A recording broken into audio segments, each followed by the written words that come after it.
What I want to talk about today is shot opportunities as a traditional bow hunter. How do I produce better and more opportunities per year throughout bow season and throughout the gun season? I'm keeping a productive set, and instead of going and setting over and over and over again and not seeing animals, I'm gonna kind of take you through the woods right here, and I want to show y'all how I get more opportunities for shooting animals than just set. Some people take a lot of pride in how many times a year that they sit in a tree, and I don't want to sit in a tree and not kill something. I want my sets to be productive.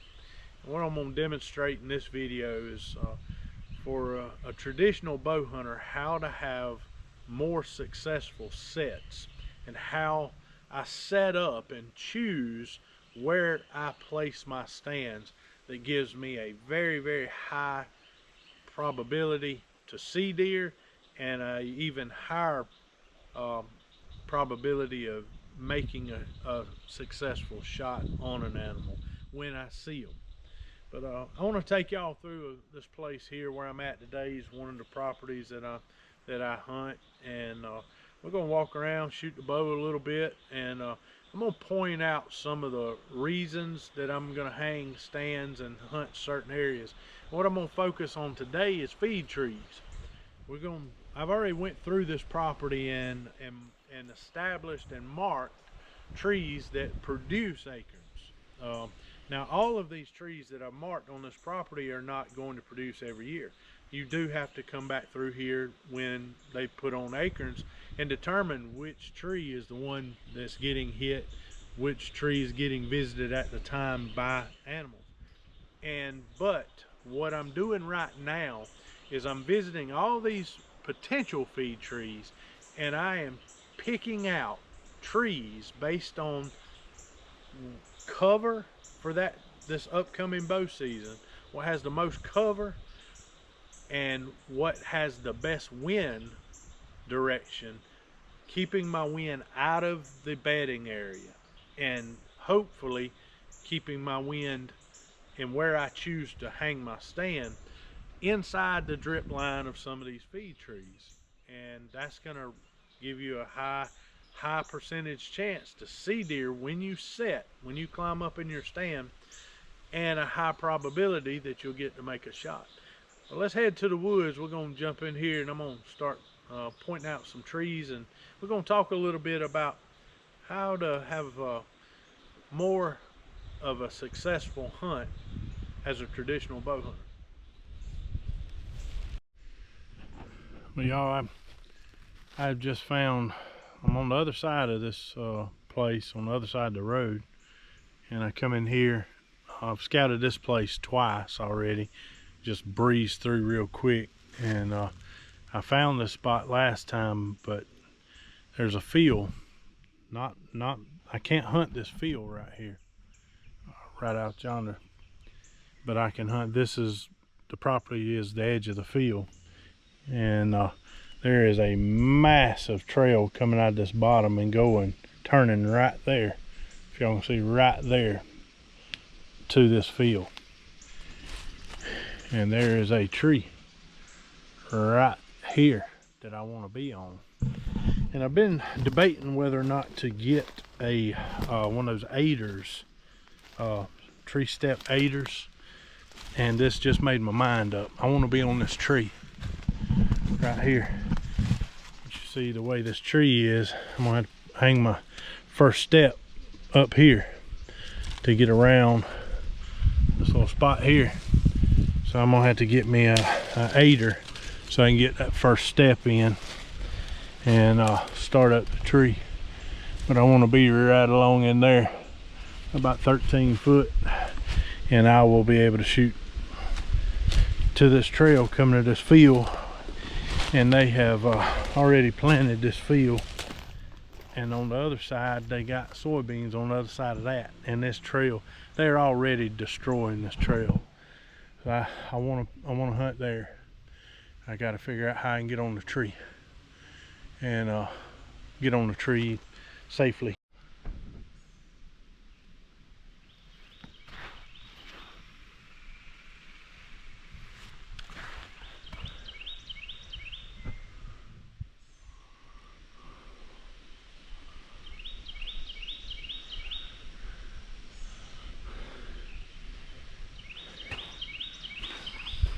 Another big feed tree.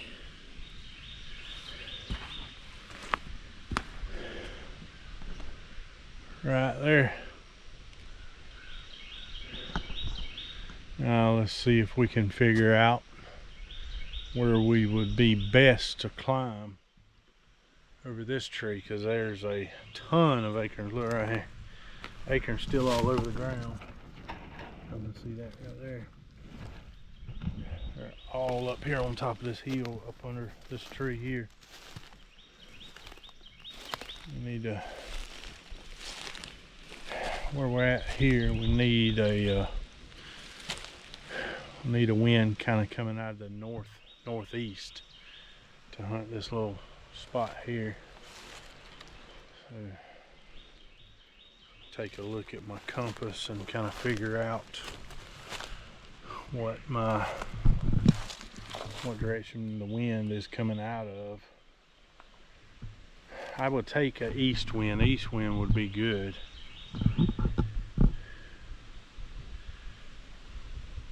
So let's see here.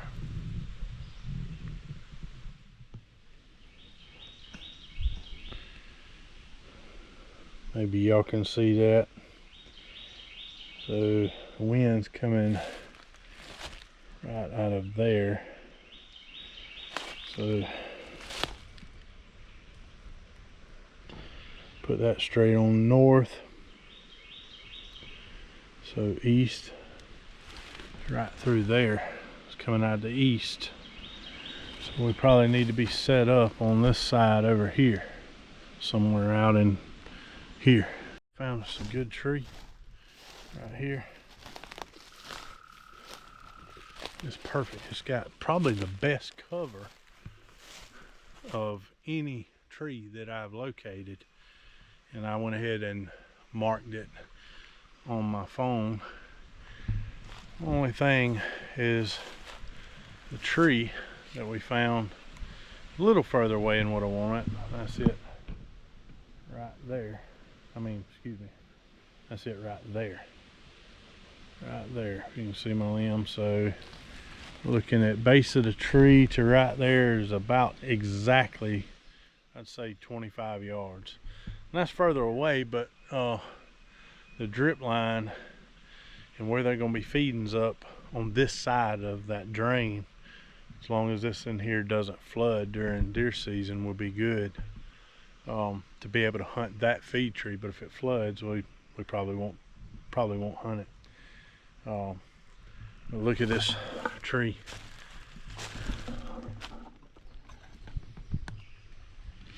This right here is the kind of tree I love to find and get right in there. I don't have to be crazy high, about 13, 14 foot. Perfect. Deer cannot, they're just not going to see you there. You get winded, but they're not going to see you sitting there. That is a perfect stand set up. Hopefully y'all can see right there. I'd be sitting right in there. That would be absolutely perfect. And if y'all notice this right here, look at the bedding cover where they have been crossing the creek. They're right here. They're right in there. They're coming right out of that bedding area, crossing the creek there, right along in there, going right to these feed trees. Either way, eventually I think if you hunted there, you're gonna get a shot. And I wish I could get a little closer, but you have to take what the Lord gives you sometimes. But we're making progress, and right here. We are ahead of the game, and that's one of the things. Like I'm talking about, the reason I'm doing this video is to kind of show y'all.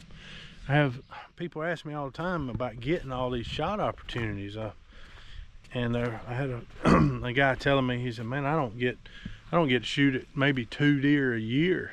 And I asked him, I said, well, do you go do this, do you do that, do you set up, I mean, do you? He's like, no, I go out there, you know, right, you know, before bow season starts, and I pour some corn out. And look, I don't have no, look at that right. I don't have nothing against. I see these guys bashing other hunters for pouring out corn and hunting over corn. Brother, let me tell you something. I grew up, we had nowhere to hunt. I mean, we didn't have a lot of places to hunt. And just the fact of it is this. I personally know people, one friend of mine, he is a diehard bow hunter, traditional bow hunter, loves to bow hunt. And I don't knock people for pouring out corn and getting it done. His daddy had a stroke and almost pretty much nearly killed his daddy. And he has had to see to his daddy since then. And about 2 years now, he has not got to go in the woods, and he hadn't had the time to get out and do what me and y'all are doing in this video. All he could do is just barely get to the woods. And he was a top hunter. He never wanted to pour out corn. And I told him, I said, brother, let me tell you something.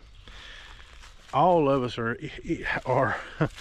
are utilizing some kind of feed, whether we put it out ourselves or whether we're finding it on the ground and hunting feed trees, or you're hunting a trail. There's something attracting that animal, the reason they're doing what they're doing. Whether you put it out and you physically put it out and attract them there, or whether you're just finding where Mother Nature or the Lord has put feed out. You're hunting feed whether you want to believe it or not. Now, if it's not legal, like it used to be not legal here in Georgia, you couldn't bait here in Georgia for years. Me growing up, you couldn't bait. Now, that didn't stop us, because we were meat eaters. I told y'all in another video, we done what we had to do to take animals because it benefited us at the table. But a lot of that's changed as I've gotten older, and the Lord's blessed me, and I want to see to the Lord's deer, and I want them to survive and thrive, so that we will always have them. But I don't knock that fella from going out there this year and pouring out corn and taking him 2 or 3 deer over corn. He still had the gift and the talent to be able to do that. And I'm gonna tell you this, something y'all don't realize.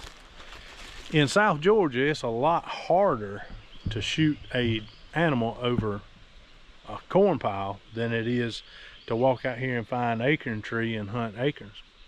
A lot of you don't believe that, but I'm gonna tell you it's the truth. Deer down here in the South have been hunted over bait for long enough now.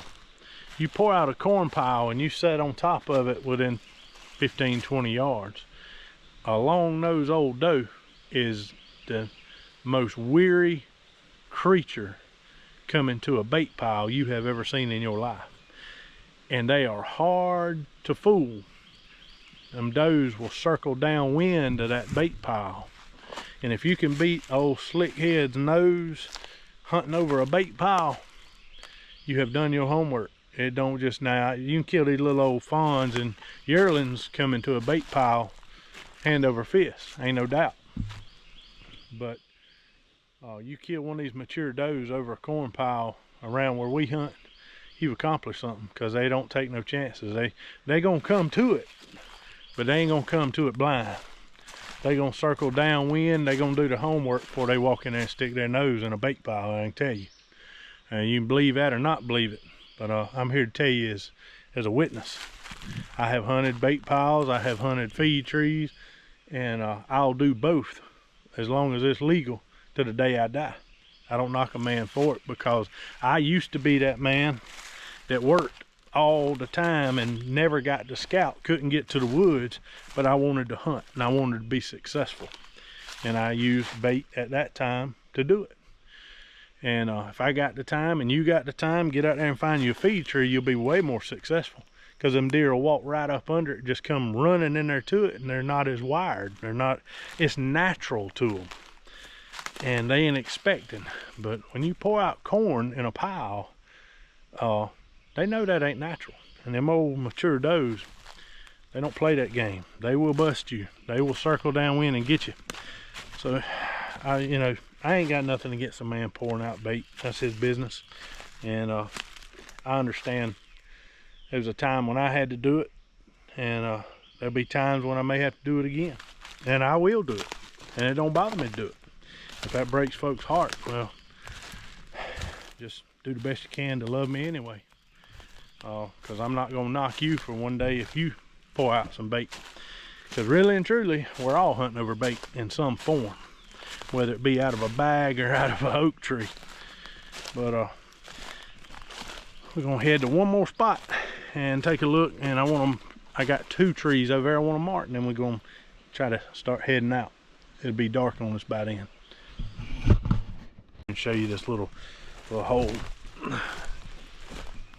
But this right here, y'all, this is why I like doing these videos. I want y'all to see some of the things I get to see and some of the spots I get to hunt. I tell y'all, this right here is just a buck haven. And I'll tell y'all something I learned a long time ago. I don't know why this is true, but I have found it to be a steady truth. This is a little hole of water in the middle. Look at this. Nothing but just briars and trees. See this high ridge? It kind of goes up. You would think the bucks around here would simply walk to the creek right there with that running cool water flowing through it and drink. I don't know why, y'all, but they don't do that. These bucks, for whatever reason, would rather drink this lukewarm, nasty, stagnant water from this little hole during the rut than they had drink out of the creek. Why they do that, I don't know. If one of y'all knows why they like lukewarm water better than the creek water, let me know. But I have watched time after time after time throughout my hunting career since I was a youngin'. I'd be hunting in a little spot and there'd be a 4-foot little water hole like this, or this one here is pretty big, and you see tracks right there where a buck or a deer's been drinking. They always go to these little tiny water holes during the rut, and I don't know why. And I reckon they drink from them. I guess they're just used to drinking from little lukewarm hot water. They'd rather drink from those little spots like this right here than they had that pretty crystal clear cool water creek. I don't know why, but I'm gonna tell you this. During November, that water hole midday, 12 to 2 o'clock, you'll shoot a buck. Don't ask me why, I don't know. All I know is they like them little hot water holes like that, but they love them. We're gonna come back and pull that poison ivy vine down right there, and I am going to shoot a buck right there, or a doe. I don't care which. There's a trail coming right out of there. Right here. I finally, I think I finally wound up with 11 feed trees and 11, no, I tell you about 12. This made 12. So I've got 11 feed trees potential that we will come back and check. That number will drop. All 12 of those trees that we found today are not going to all be dropping, I wouldn't think. If they are, it'd be amazing, but I'd rather have 2 or 3 dropping, because it focuses more deer into one area. But got 11 feed trees, 11 trees picked out to hunt those feed trees, and 1 trail and a stand set and a tree picked out for that. I got to trim 1 limb. I got to pull a poison ivy vine down on that one. This one needs a northeast wind to hunt. The poison ivy vine needs a west wind. I've got them all marked on my phone. I go through and make notes on every tree stand and every feed tree, and I go back and check those notes. But we're gonna go ahead and try to wind this video up, but I wanted to kind of demonstrate today what will increase your success as a traditional bow hunter. And you just saw it. It's getting out here and doing the work and enjoying it. Get out here and enjoy everything God's give you. I love this stuff. I love to be out here. The Lord's blessed me to get out here and be physically able to do it, and I enjoy it. And I enjoy this part just as much as I do hunting. And I think that's, I'll say this, I had a friend of mine that lives close to me. He said, the reason you kill so many stinking deer is because you love staying out there. You know what they're gonna do. You know where they are. You keep your finger on them all the time. And he may not be wrong, but I do. I don't stay. Don't think you have to stay in the woods all the time because you run more deer off doing that. But strategically go in certain times and make the most of your time when you sit in that tree. I feel like I have totally failed if I go and make a set during the season and I don't see an animal. I feel like a total failure when I do that. And I don't believe that there's such a thing as, oh, I used to hear it all the time growing up, oh, the deer just wasn't moving tonight. I don't believe that. And I know it's not true. The reason I didn't see deer when I sat in a stand is because I wasn't where the deer were. It's that simple. And I'm gonna be honest with you. If I go and sit in a tree, I'm going to shoot a deer. I'm not going to look at them. I'm not going to hope. I'm not going to sit somewhere if I'm just hoping I'll see a deer. I do the work, and I try to do the work that I know is going to make that hunt worth my time and worth my while. And y'all, we have to work for a living. I know most of y'all are working class people that work for a living and try and take care of your family. And you need to spend time with your youngins, raising them, and spend time with your wife, or ladies, y'all need to spend time with your husbands. You don't need to be out here all the time and making this overwhelm your life.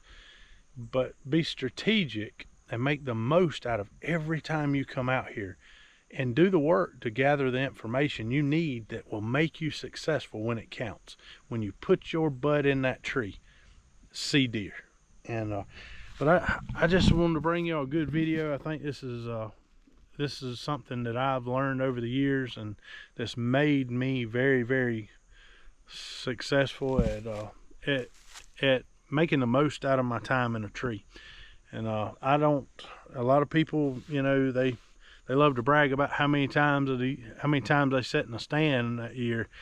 I don't want to set that much. I want to, when I do set, I want to see a deer, and I want to have an opportunity to put an arrow in it. So I want to bring y'all this today. Hope y'all enjoyed it, and I feel like I gave you as much information as I know how to give y'all today to kind of help y'all out. And I want to tell y'all again, love y'all, thank y'all for watching, be praying for y'all, and I hope that this video is meaningful to you, and you get something out of it that'll make you spend a little more time in the woods, and the time that you do spend in the woods is productive. So y'all take care. God bless y'all.